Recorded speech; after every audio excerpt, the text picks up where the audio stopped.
The scientist, his name is Dr. Maurice Bucaille. All right, Google him. Right?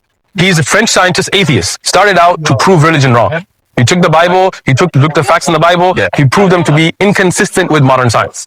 Standing ovation, everybody, woohoo, great, he's against religion, atheist guy, right? He said, I'm on a roll, let me do it with the Qur'an. He took the Qur'an. Maurice Bucaille, you're going to Google him, right? He's got a book called the Bible, the Qur'an, and science. He goes out as an atheist to disprove religion, and when he goes out, he studies the Qur'an, and he writes that there is no way from the scientific facts that were known anywhere in the world during the time of the Prophet Muhammad that he could have known this, peace be upon all the prophets, right?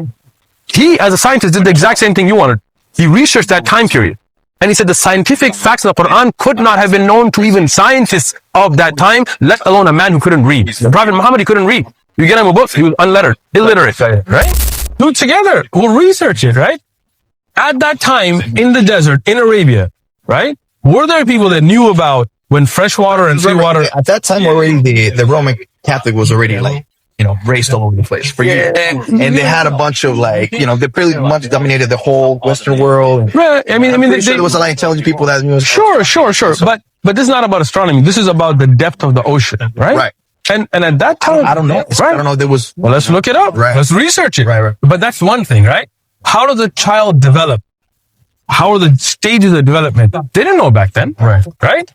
So there's a scientist, but look it up, right? There's a scientist, his name is Dr. Maurice Bucaille. All right, Google him, right? He's a French scientist, atheist. Started out to prove religion wrong. He took the Bible, looked the facts in the Bible. He proved them to be inconsistent with modern science. Standing ovation, everybody, woohoo, great, he's against religion, atheist guy, right?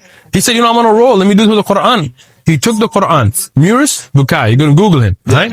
He's got a book called the Bible, the Qur'an, and science. So he goes out as an atheist to disprove religion, and when he goes out, he studies the Qur'an, and he writes that there is no way from the scientific facts that were known anywhere in the world during the time of the Prophet Muhammad that he could have known this, peace be upon all the prophets, right?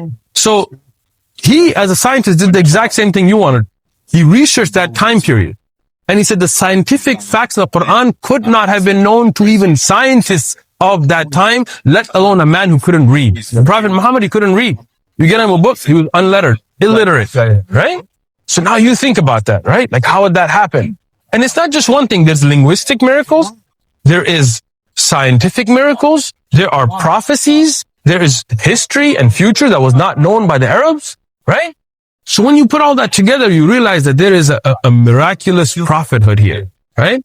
This is the final link of prophets. That's right. And this was predicted by Jesus and Moses and those before him, that comforter would come, right? So when we see that, comforter, you see it as like that. As the Prophet Muhammad, right? Because look, it would be the likeness of Moses, right? So when you think about how did that come, right? Somebody who had parents who was kicked out of his own people, like Moses, he had to leave the Pharaoh, right? So you look at those signs that come. If he's a comforter, he should be linked up and correlate with what Jesus said, right? Sure. Otherwise, it can be contradicting. Sure. So we believe the message of Jesus and the message of Muhammad, peace be on both of them. Right. So let me ask you something. You do believe that because I've heard of, right? Cool. So that means that everything that Jesus taught, right? All right. Should be embraced by Muslims. Of course. Like 100%. 100%. But what he actually taught. The problem, so the problem is that, so let's when you get some scripture, because I know the scriptures are being altered. Exactly. So that's the issue. But let's go back in this. Sure. What do you mean by altered, right? Right.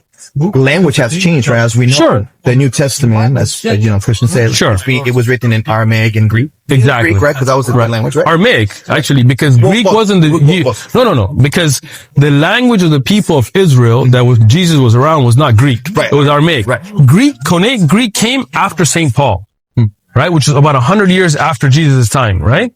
Because the language of knowledge at the time in the European side was Greek. So when that message went, it was translated into Koine Greek. It's funny because they will speak actually mainly in Armenian, but things that to be written on, it was mainly in Greek. No, not in Israel. What was today Israel, like what Jerusalem is, right? Quds. The language of writing and language of the Jews over there was Aramaic. No, right. Even for their knowledge. I'm talking about Jews. I'm talking about believers that were non-Jews afterwards. Right, but that was about 100 years afterwards when it went into Koine Greek. A couple years after. No. Google it. No. But what I'm saying is St. Paul was how long after? Well, Paul was like a couple years after. I mean, No, about 70 to 100 years. Google it. maybe 70 yeah, but not like hundreds. Yeah, it was about right? And that thing after St. Paul, things went into Koine Greek. So that was at minimum 70 years. Because a lot of the people that were being incorporated, they believe they're not Jew.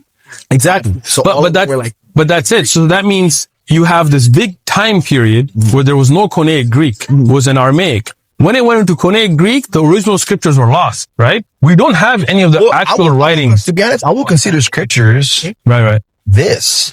Right. The Torah. Right. The Tanakh. Sure. That's it. Right. The other stuff. John, Matthew. This is just testimonies of people, believers. I like it. The prophet. I like it. I'm with you on that.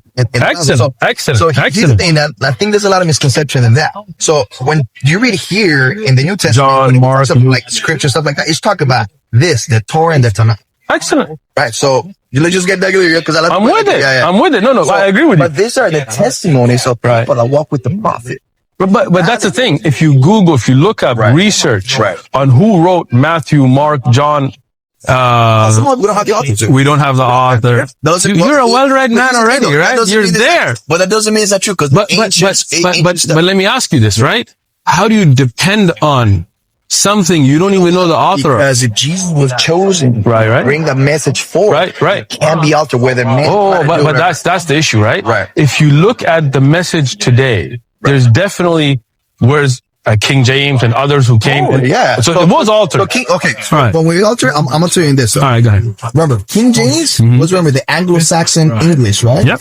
Right. So it was in 1610. Sure. Sorry, it was the first King James that was translated. First English version of the Bible. They put a bunch of words right there. For example, the Anglo-Saxon word, when they refer to the underworld, they will use the word hell. Right. Hell. Right.